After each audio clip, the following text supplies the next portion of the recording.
नमस्कार साथियों, स्वागत आप सभी का। और मैं हूं आपके साथ सुनील। तो जैसे कि हमारी करंट की क्लास चल रही थी और करंट अफेयर हरियाणा के अंदर हमने जनवरी 2025 से करंट अफेयर को शुरू किया था और अभी मई 2025 खत्म हुआ है, यानी जून चल रहा है। तो जनवरी से लेकर के मई तक की जो करंट अफेयर है वो हम अभी तक पढ़ रहे हैं। और इससे पहले जो सीटी महाकुंभ हमारी सीरीज चल रही थी वो सीरीज भी हमारी बीच बीच में चल रही है। तो उम्मीद है कि सेशन आपको बिल्कुल बढ़िया समझ में आ रहा होगा और जितनी क्लासें करंट की हमारी हुई है आपने अच्छे से उनको नोट डाउन किया होगा।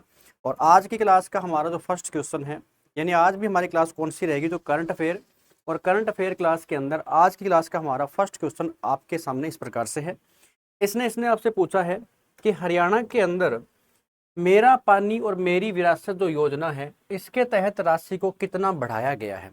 अब पहले अपन जानते हैं कि मेरा पानी और मेरी विरासत जो योजना है ये क्या है, या इसके माध्यम से क्या परिवर्तन हरियाणा के अंदर किया गया था। देखिए, मेरा पानी और मेरी विरासत ये जो योजना है ये ML खट्टर के द्वारा इसकी शुरुआत की गई थी। और ये मेरा पानी और मेरी विरासत योजना ये शुरुआत कब हुई थी? ये 6 मई 2020 को, 6 मई 2020 को इस योजना की शुरुआत की गई थी। ठीक है। और ये योजना क्या है?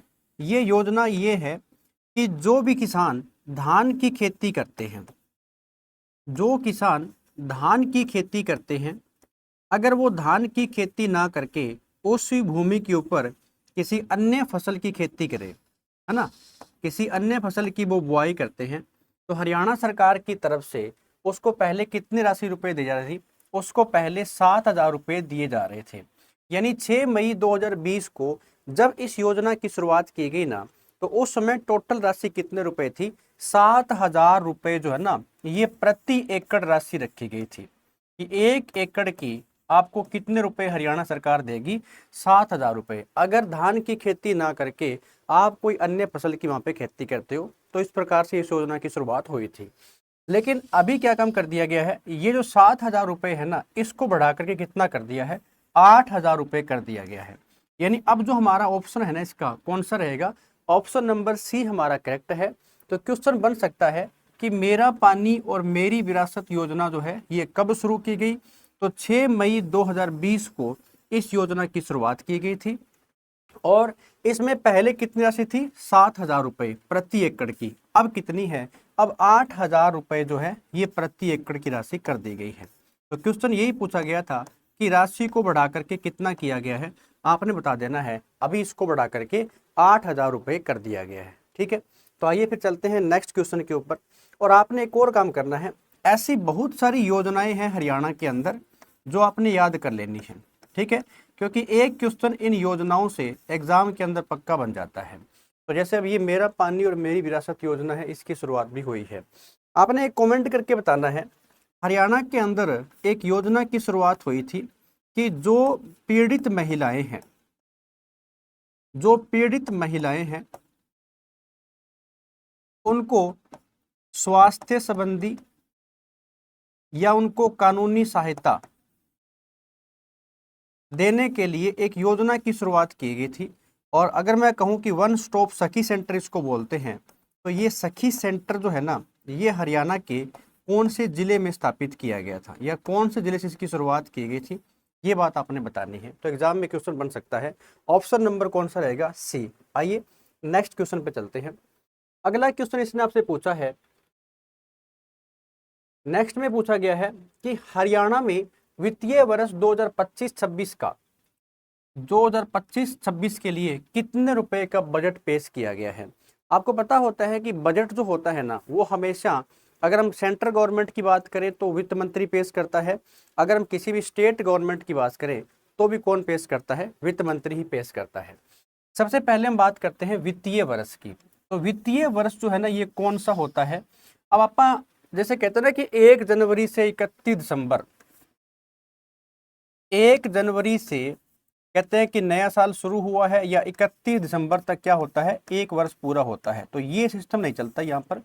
वित्तीय वर्ष जो होता है ना, इसकी शुरुआत होती है 1 अप्रैल से।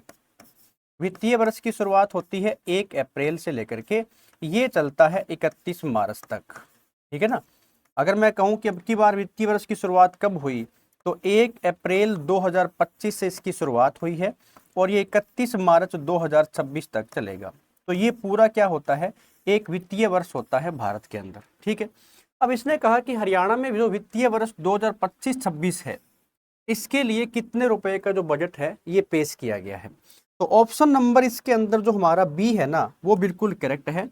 2,05,017 करोड़ रुपए का जो बजट है ना वो अब की बार हरियाणा सरकार ने पेश किया है। 2,05,017 करोड़ रुपए का जो बजट है ये पेश किया गया है। अब हरियाणा के अंदर अगर हम बात करें बजट, तो ये जो बजट है ये किसने पेश किया है, तो सीधी सी बात है कि बजट पेश करता है हमेशा वित्त मंत्री।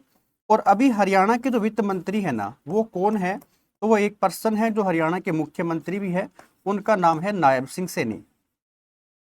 नायब सिंह सैनी, तो ये हरियाणा के मुख्यमंत्री है। अब आप कह सकते हो कि ये तो हरियाणा के मुख्यमंत्री है, तो इन व्यक्ति के पास में यानी नायब सिंह सैनी के पास में अकेले डिपार्टमेंट अगर बात करें तो कम से कम 10 से 12 डिपार्टमेंट हैं। उनमें से मुख्य डिपार्टमेंट जैसे एक तो ये हरियाणा के मुख्यमंत्री तो है ही है, दूसरा ये हरियाणा के होम मिनिस्टर भी है, ये हरियाणा के होम मिनिस्टर भी है, गृह मंत्री भी यही है, और इन्हीं के पास में हरियाणा का जो फाइनेंस मंत्रालय है, जो फाइनेंस डिपार्टमेंट है, यानी जो हरियाणा के वित्त मंत्री है वो भी कौन है, वो नायब सिंह सैनी है। तो नायब सिंह सैनी के द्वारा ही 2025-26 का जो बजट है ये हरियाणा विधानसभा के अंदर पेश किया गया था। तो बजट हमेशा कहाँ पर पेश होता है, अगर हम सेंट्रल गवर्नमेंट की बात करें तो बजट पेश होता है लोकसभा के अंदर, और स्टेट गवर्नमेंट की बात करोगे तो बजट पेश होता है हमेशा विधानसभा के अंदर। ठीक है ना, क्योंकि सेंटर के अंदर क्या होती है हमारी संसद, और संसद में 2 हाउस है, एक लोकसभा है एक राज्यसभा है, तो बजट हमेशा लोकसभा के अंदर पेश होता है।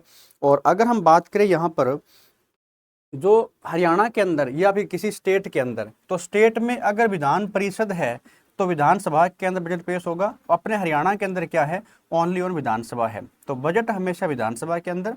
तो नायब सिंह सैनी ने इस बजट को पेश किया था। बजट जो हमारा हरियाणा का पेश हुआ ये 17 मार्च को पेश किया गया था। तो 17 मार्च 2025 को हरियाणा सरकार के द्वारा या नायब सिंह सैनी के द्वारा हरियाणा का बजट पेश किया गया है। तो टोटल राशि कितनी है, 2,05,017 करोड़ रुपए जो है ना अब की बार हरियाणा का बजट पेश हुआ है। ठीक है, अब आपने कमेंट करके ये बताना है कि हरियाणा का जो पहला बजट पेश हुआ था, हरियाणा का जो पहला बजट है कब पेश किया गया था, क्योंकि देखो हरियाणा कब बना था, 1 नवंबर 1966 को बना था।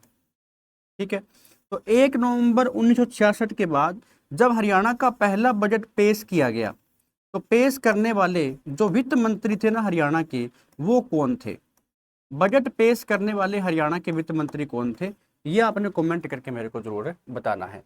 तो इस क्वेश्चन का ऑप्शन कौन सा हो जाएगा, ऑप्शन नंबर बी हमारा बिल्कुल करेक्ट है ना। आइए आगे बढ़ते हैं और अगला क्वेश्चन क्या कहता है आप देख लेते हैं। हरियाणा में किस जिले में राष्ट्रीय रोग नियंत्रण केंद्र जो है ना ये बनाया जा रहा है, राष्ट्रीय रोग नियंत्रण केंद्र बनाया जा रहा है, ये क्वेश्चन आपसे पूछा गया है। इससे पहले मैं आपको बता देता हूं, अभी जो हमारी सीटी महाकुंभ की सीरीज चल रही है, सीटी महाकुंभ के नाम से अपन जो सीरीज शुरू कर रखी है, इस सीटी महाकुंभ के अंदर कल के बाद हम एक परिवर्तन करने वाले हैं, क्योंकि इसके अंदर अपन एक क्वेश्चन तो बहुत सारे कर लिए, क्वेश्चन तो आपको मैंने इसके अंदर बहुत सारे करवा दिए हैं, और जितनी भी सीरीज हमारी ये चली है सीटी महाकुंभ की, इसकी लगभग 28 क्लास से हमारी हो चुकी है, और ये उम्मीद है कि आपने इन सभी क्लासों को देखा होगा। अब इसमें थोड़ा सा परिवर्तन हम ये करेंगे कि हरियाणा के अंदर जो विविध चीज़ें हैं, जैसे अगर मैं कहूँ कि हरियाणा के अंदर जो विश्वविद्यालय है तो कौन सा विश्वविद्यालय जो है ये कहाँ पर है, इसकी स्थापना वगैरह कब होती है। ऐसे ही विश्वविद्यालयों के साथ अगर मैं कहूँ कि हरियाणा के अंदर जो मकबरे वगैरह है, कौन सा मकबरा कहाँ पर पड़ता है। इसी प्रकार से हरियाणा के जो किले हैं कि हरियाणा में कौन सा किला कहाँ पर है, किले का निर्माण किसने करवाया था।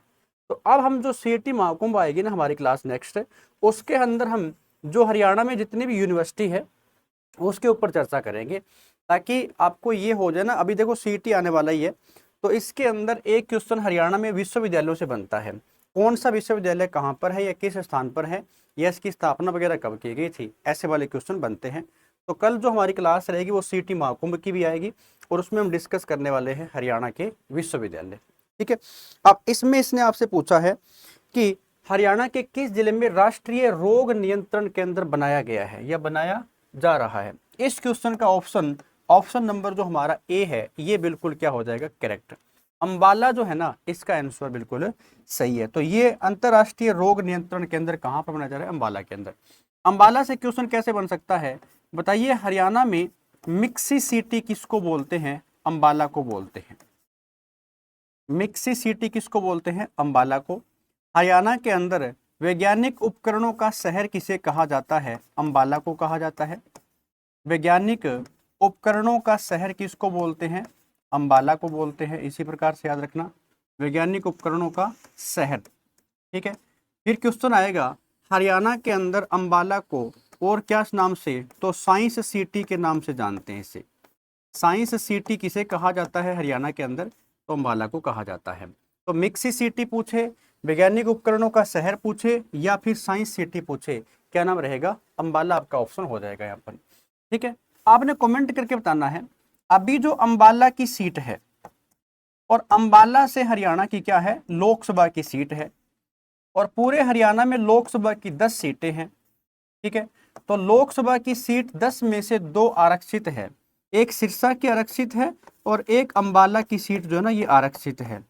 तो अंबाला से वर्तमान में जो एमपी है, मेंबर ऑफ पार्लियामेंट यानी सांसद, ये कौन है, ये आपने मेरे को कमेंट करके जरूर बताना है। तो इस क्वेश्चन का ऑप्शन कौन सा रहेगा, ऑप्शन नंबर ए हमारा करेक्ट है, अंबाला। आइए आगे बढ़ते हैं।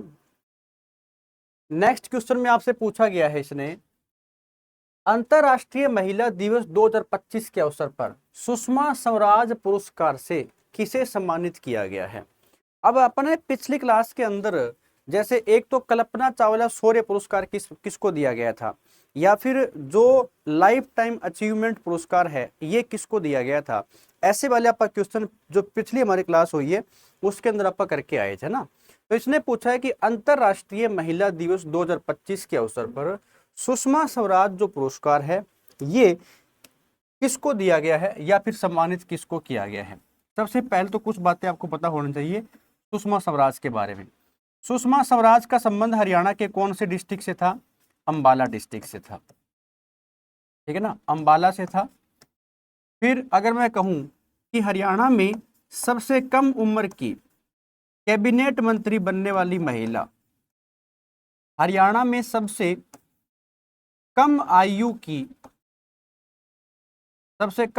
की कैबिनेट मंत्री बनने वाली महिला, कैबिनेट मंत्री बनने वाली महिला कौन है, तो सुषमा स्वराज रही है। कम आयु का मतलब कितना, तो 25 वर्ष की उम्र में ये हरियाणा में कैबिनेट मंत्री बन चुकी थी। इसके अलावा इनके नाम पे जो अंबाला का बस स्टैंड है, अंबाला जो बस स्टैंड है ना, उसका नाम भी किसके नाम पे कर दिया गया है, सुषमा स्वराज के नाम पे कर दिया गया है। अंबाला बस स्टैंड का जो नाम है वो इन्हीं के नाम पे कर दिया गया है। इनके बारे में एक और क्वेश्चन आता है कि दिल्ली की पहली महिला सीएम कौन रही है। दिल्ली की पहली महिला सीएम, दिल्ली की पहली महिला सीएम जो है ना ये कौन रही है, तो दिल्ली की पहली महिला सीएम 1998 के अंदर यही बनी थी, कौन, सुषमा स्वराज। ठीक है, और एक क्वेश्चन और बन सकता है क्या, भारत की पहली महिला विदेश मंत्री, भारत की पहली महिला विदेश मंत्री अगर आपसे पूछे, भारत की पहली महिला विदेश मंत्री पूर्ण रूप से कौन रही है, सुषमा स्वराज का नाम ही आता है। आप किसी बुक में देखोगे ना तो हो सकता है कि आपको इंदिरा गांधी का नाम भी दिया मिले, लेकिन जो इंदिरा गांधी है ना वो अपने आप में एक उसमें प्रधानमंत्री भी थी, लेकिन अगर हम बात करें यहाँ पर सुषमा स्वराज की तो वो अकेले क्या है यहाँ पे ओनली ऑन विदेश मंत्री रही है। ठीक है, अब अंतरराष्ट्रीय महिला दिवस कब मनाया जाता है, तो आपको पता होना चाहिए 8 मार्च को। ये 8 मार्च 2025 को जब ये अंतरराष्ट्रीय महिला दिवस आया तो इस अवसर के ऊपर अब देखो ऑप्शन दे रखा है ना, मीनू काली रावणा, ये मैं आपको करवा करके आया हूँ। ठीक है, अब मीनू काली रावणा को कौन सा पुरस्कार दिया गया था, ये आप कमेंट करके मेरे को जरूर बताओगे। इस क्वेश्चन का ऑप्शन है ऑप्शन नंबर सी, शांता रंगा। और शांता रंगा का संबंध हरियाणा में कौन से डिस्ट्रिक्ट से है, तो ये हरियाणा के करनाल डिस्ट्रिक्ट से है। कहां से है, ये हरियाणा के करनाल डिस्ट्रिक्ट से है। शांता रंगा को कौन सा पुरस्कार दिया गया है, तो सुषमा स्वराज पुरस्कार से इनको सम्मानित किया गया है। आप पिछले क्लास के अंदर पढ़ करके आए थे कि मीनू काली रावणा जो है इनका संबंध हरियाणा के हिसार से है और इनको कौन सा पुरस्कार दिया गया था, ये आप कमेंट करके मेरे को जरूर बताओगे। ठीक है, तो इसका ऑप्शन कौन सा रहेगा, शांता रंगा। और रेखा गुप्ता जो है ये वर्तमान दिल्ली की क्या है, मुख्यमंत्री है और इनका संबंध भी हरियाणा के कौन से डिस्ट्रिक्ट से है, जींद के जुलाना से इनका संबंध है। ठीक है, आइए अगला क्वेश्चन क्या कहता है आप देख लेते हैं। हरियाणा के किस जिले में बसंत उत्सव का शुभारंभ किया गया था, पंचकुला, भिवानी, रोहतक और महेंद्रगढ़। बसंत उत्सव की बात हो रही है और हरियाणा के कौन से जिले के अंदर इसकी शुरुआत की गई है। तो देखिए हरियाणा के अंदर जो बसंत उत्सव है इसका शुभारंभ किया गया था नायब सिंह सैनी के द्वारा। इसका शुभारंभ हरियाणा के मुख्यमंत्री नायब सिंह सैनी ने किया था। नायब सिंह सैनी जो है इन्होंने इसका शुभारंभ किया था। और ये कौन से नंबर का शुभारंभ इन्होंने किया है, तो इन्होंने जो 37वां बसंत उत्सव है इसकी शुरुआत इन्होंने की थी। ज़्यादा नहीं है, ये 2 दिवसीय शुभारंभ यहाँ पे हुआ था, सिर्फ और सिर्फ 2 दिन का ही रहा था, 2 दिवसीय। ठीक है, ये पॉइंट भी याद कर लेना। और ये हरियाणा के कौन से डिस्ट्रिक्ट में इसकी शुरुआत की गई थी, पंचकुला के अंदर इसकी शुरुआत यहाँ पर की गई थी। ठीक है, अब पंचकुला के बारे में 1-2 बातें और नोट कर लेना। पंचकुला हरियाणा का डिस्ट्रिक्ट कब बना था, क्वेश्चन पूछ सकता है। तो 15 अगस्त 1995, 15 अगस्त 1995 पंचकुला हरियाणा का डिस्ट्रिक्ट बनता है। पंचकुला की सीमा हरियाणा के साथ अगर मैं कहूँ कि एक 2 यूटी की सीमा लगती है, एक चंडीगढ़ एक दिल्ली है। तो चंडीगढ़ के साथ हरियाणा का एकमात्र कौन सा डिस्ट्रिक्ट सीमा लगाता है, वो पंचकुला लगाता है। इसीलिए पंचकुला को क्या बोलते हैं अपन लोग, ट्राई सिटी के नाम से इसको जानते हैं। ठीक है, याद कर लेना। इसी पंचकुला के अंदर जो यादवेंद्र गार्डन है, यहाँ से काफी बार क्वेश्चन आया हुआ है कि यादवेंद्र गार्डन हरियाणा में कहाँ पर है, पंचकुला के अंदर है। ठीक है, कैक्टस जो गार्डन है एशिया का सबसे बड़ा कौन सा है, कैक्टस गार्डन है ये। और ये कैक्टस गार्डन हरियाणा के अंदर कहाँ पर है, ये भी पंचकुला के अंदर रहेगा। तो ये कुछ बातें आपको पंचकुला से याद होनी चाहिए थी। और बसंत उत्सव जब भी बात आपसे पूछ ले, इसका शुभारंभ कहाँ से किया गया था, पंचकुला से। और इसी पंचकुला के अंदर आपको 1-2 बातें और याद रखनी है। जो ये यादवेंद्र गार्डन है इसी के अंदर क्या लगता है, मैंगो मेला यानी आम मेला यहाँ पे लगता है। ठीक है, और ये जो आम मेला है ये जुलाई महीने के अंदर लगता है। तो अभी जब जुलाई 2025 आएगा तो इसमें अभी तक डेट फिक्स नहीं हुई है कि कौन सी डेट को लगने वाला है। लगेगा कहाँ पर, यादवेंद्र गार्डन के अंदर। तो मैंगो मेला है जो है इसकी शुरुआत कब होती है, 1992 के अंदर हुई थी हरियाणा के अंदर। कहाँ पर, पंचकुला के अंदर ये लगता है। चलिए नेक्स्ट क्वेश्चन क्या कहता है आप देख लेते हैं। हरियाणा के वर्तमान राज्य चुनाव आयुक्त कौन है, कितना अच्छा क्वेश्चन पूछा गया है। यानी जो करंट की चीजें हैं, जो भी प्रेजेंट टाइम में चाहे हरियाणा के अंदर कोई भी डिपार्टमेंट हो, उसका जो मुख्य व्यक्ति है वो आपको अच्छे से याद कर लेना है। अब जैसे अगर हम बात करें यहाँ पर विश्वविद्यालयों के जो वीसी है, कुलपति, उनसे भी क्वेश्चन आते हैं कि वाइस चांसलर यहाँ पे कौन बने हुए हैं। तो वाइस चांसलर देखो जब तक सीईटी होगा हो सकता है कि कुछ विश्वविद्यालयों के आपके कोई चेंज मिल जाए। ठीक है, या फिर जो अभी बने हैं वो तो फिर क्या ही चेंज होंगे। तो वो चीजें आपको नोट कर लेनी है। हरियाणा के वर्तमान राज्य चुनाव आयुक्त की बात हो रही है। तो देखिए जो राज्य चुनाव आयोग होता है ना, राज्य चुनाव आयोग, राज्य चुनाव आयोग, इलेक्शन कमीशन ऑफ स्टेट्स, इसका काम क्या होता है। इसका एक तो काम होता है कि राज्य में होने वाले जो पंचायती चुनाव है, राज्य में होने वाले जो पंचायती चुनाव है ना, पंचायती चुनाव, और साथ में शहरों में होने वाले नगर निगम नगर पालिका के चुनाव, और साथ में कौन से, अगर किसी भी सीट कोई खाली हो जाए तो उस सीट के ऊपर जो बाई इलेक्शन होता है, ये चुनाव किसके अंडर में आते हैं, ये राज्य चुनाव आयोग के अंडर में आते हैं। यानी इलेक्शन कमीशन ऑफ इंडिया भी होता है, इलेक्शन कमीशन ऑफ स्टेट भी होता है। तो इलेक्शन कमीशन ऑफ स्टेट जो होता है उसके अंडर में ये वाले चुनाव जो है वो करवाए जाते हैं। ठीक है, इतनी बातें आपको अच्छी प्रकार से पता होनी चाहिए थी।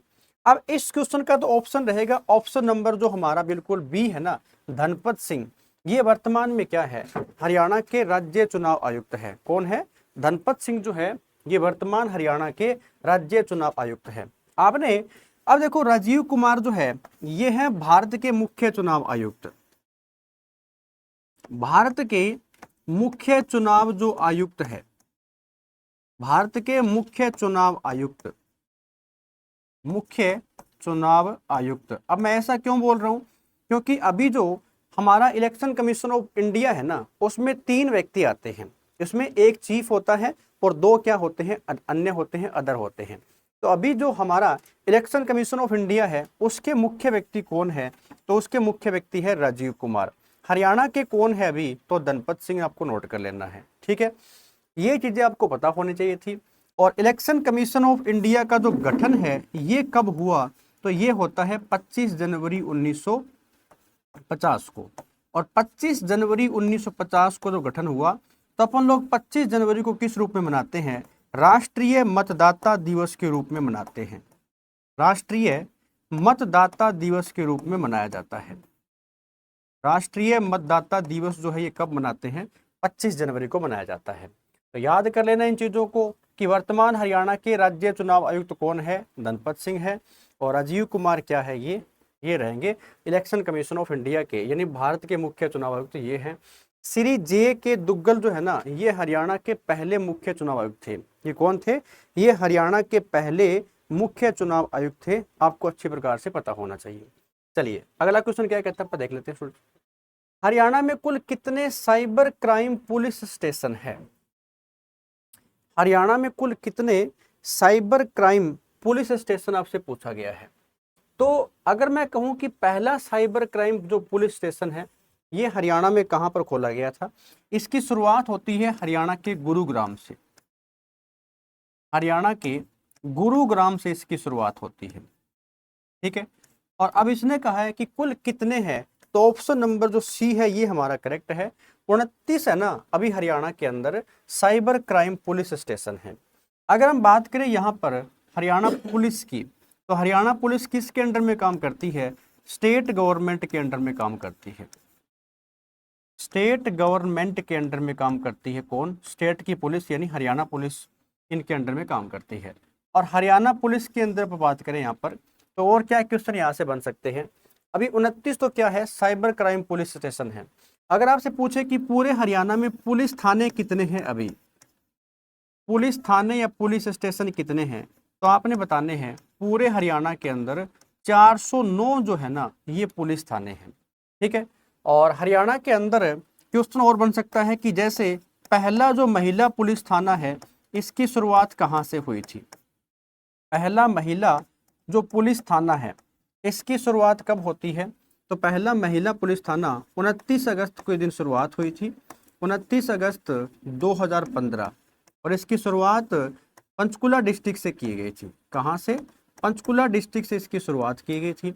अब आपने कमेंट करके मेरे को बताना है, ये तो हो गया कि हरियाणा के अंदर पहला जो महिला पुलिस थाना है इसकी शुरुआत तो पंचकुला से हुई थी 29 अगस्त 2015 को। आप ये बताओगे अभी वर्तमान हरियाणा के अंदर कुल महिला पुलिस स्टेशन कितने हैं? वर्तमान हरियाणा में कितने महिला पुलिस स्टेशन है या कितने महिला पुलिस थाने हैं, ये आपने कमेंट करके बताना है। पहला कहां पर खोला गया था? पंचकुला के अंदर खोला गया था। पहला साइबर क्राइम जो पुलिस स्टेशन है ये गुरुग्राम के अंदर खोला गया था। वर्तमान में कितने हैं? तो वर्तमान में 29 है। कौन से? Cyber crime police station. ठीक है, अब आपने बताना यही है कि महिला जो पुलिस स्टेशन है पूरे हरियाणा के अंदर कितने हैं। चलिए आगे बढ़ते हैं। HSSC का नया भवन किस जिले में बनाया जाएगा? हरियाणा स्टाफ सिलेक्शन कमीशन, यही तो है वो कमीशन जो पेपर करवाएगा CET। अभी जो हरियाणा में CET का क्रेज चल रहा है ना वो इन्हीं की तरफ से आ रहा है। HSSC Haryana staff selection commission, इसके बारे में कुछ बातें आपको पता होनी चाहिए। अगर पूछे कि इसकी स्थापना कब होती है हरियाणा के अंदर, तो इसकी स्थापना होती है 28 जनवरी को। 28 जनवरी को जब इसकी शुरुआत होती है तो कौन से ईयर के अंदर हुई थी? 1970 में इसकी शुरुआत होती है, 1970 में इसकी शुरुआत होती है। तो स्थापना जब होती है तो 28 जनवरी 1970। अभी अगर हम बात करें कि वर्तमान में जो एसएससी के चेयरमैन है, वर्तमान में जो इसके चेयरमैन हैं वो कौन है? तो वर्तमान इसके जो चेयरमैन है उनका नाम है हिम्मत सिंह। उनका नाम क्या है? हिम्मत सिंह। तो हिम्मत सिंह ने बड़ी हिम्मत दिखाई है और जिस प्रकार से सीईटी के फॉर्म भरे जा रहे हैं, पहली बात तो ये भी सुन लो भाई, जिसने अब तक सीईटी के फॉर्म नहीं भरे हैं, बिना देरी किए हुए एक तो सीईटी के फॉर्म भर दो। क्योंकि आप ना वेट करते हो किसका? कि लास्ट डेट कब आएगी, कि लास्ट डेट कब है, आप इसका वेट करते हो। तो इसके चक्कर में मत रहना, क्योंकि साइट का कोई भरोसा नहीं है कब चले कब बंद हो जाए। तो जितना जल्दी हो सके एक तो जो सीईटी का फॉर्म है ये अप्लाई कर दो, अगर नहीं किया है तो इसको आज ही अप्लाई करवा दो। ठीक है, एक आपने ये देखना है कि सीईटी के फॉर्म में को भरते समय किसी प्रकार की आपकी कोई गलती ना हो जाए। अगर बाई मिस्टेक कोई गलती होती है आपकी तो फॉर्म में क्या पता करेक्शन करने का समय दे या ना दे, है ना। तो एक बार आपका फॉर्म कैंसिल भी हो सकता है अगर कोई गलती करते हो तो बिना गलती करे और बिना देरी किए हुए सीईटी के फॉर्म को अप्लाई कर देना और फिर इसकी अच्छे से तैयारी करना। तो ये अगर हम बात करें एचएसएससी का जो भवन है ये कहाँ पर है? अभी तो पंचकुला के अंदर ही है और पंचकुला के अंदर ही क्या बनाया जाएगा? नया भवन ये बनाया जाएगा। ठीक है, तो 28 जनवरी 1970 ये वो दिन है जिस दिन किसकी स्थापना की गई थी? एचएसएससी की स्थापना की गई थी, हरियाणा स्टाफ सिलेक्शन कमीशन। एक हरियाणा के अंदर एचपीएससी का नाम आपने सुन रखा होगा, हरियाणा पब्लिक सर्विस कमीशन। तो हरियाणा पब्लिक सर्विस कमीशन का भी हेडक्वार्टर अगर आपसे पूछे तो ये भी कहाँ पर है? पंचकुला के अंदर रहेगा। और मैंने आपको बता रखा है पंचकुला के अंदर ऑलमोस्ट हेडक्वार्टर हरियाणा के बने हुए हैं। ठीक है, जैसे क्वेश्चन आता है कि बताइए एचपीजीसीएल का मुख्यालय हरियाणा में कहाँ पर है? तो एचपीजीसीएल का हेडक्वार्टर भी पंचकुला के अंदर है। ऐसे ही जो यूएचबीबीएन है इसका हेडक्वार्टर भी हरियाणा में कहाँ पर है? पंचकुला के अंदर है। तो ऐसे बहुत सारे मुख्यालय हैं जो कहाँ पर स्थित है? पंचकुला के अंदर। एचएसएससी का जो मुख्यालय हेडक्वार्टर भी कहाँ पर है? पंचकुला के अंदर है। और अभी नई जो बिल्डिंग बनेगी वो भी कहाँ पर बनेगी? पंचकुला के अंदर बनाई जाएगी। ठीक है स्टूडेंट्स, तो आज का जो हमारा सेशन है वो यहीं तक रहेगा। उम्मीद है कि आपको बिल्कुल बढ़िया समझ में आया होगा। और ऑफलाइन कमेंट जरूर किया करो ताकि पता लगे कि आप क्लास को देख पा रहे हो नहीं देख पा रहे हो। किसी प्रकार की कोई डाउट हो तो कमेंट में छोड़ दिया करो। और मैंने आपको बताया भी था कि जो हमारी सीईटी महाकुंभ की सीरीज चल रही थी इसमें मैंने थोड़ा सा परिवर्तन कर दिया है। कल से परिवर्तन ये रहेगा कि अब तक अपन इसमें क्वेश्चन किए थे, तो क्वेश्चन तो अपन इसमें बहुत सारे कर लिए थे। अब जैसे हरियाणा के अंदर मंदिर है या मैं कहूँ कि मस्जिद है, गुरुद्वारे है या फिर विश्वविद्यालय है, मकबरे है, इस प्रकार की जो हमारी सीरीज है ये चलेगी। तो वो क्लास भी हमारी हफ्ते के अंदर 3 या 4 क्लास हो सकती है। करंट की क्लास भी हमारी चलती रहेगी। ठीक है, तो आपने करना क्या है, इस क्लास को जितना आपके जो भी साथी सीईटी की तैयारी करते हैं इस क्लास को वहाँ तक पहुँचाने का काम करें। और आज का सेशन हमारा इतना ही रहेगा। Thank you students, bye bye, take care.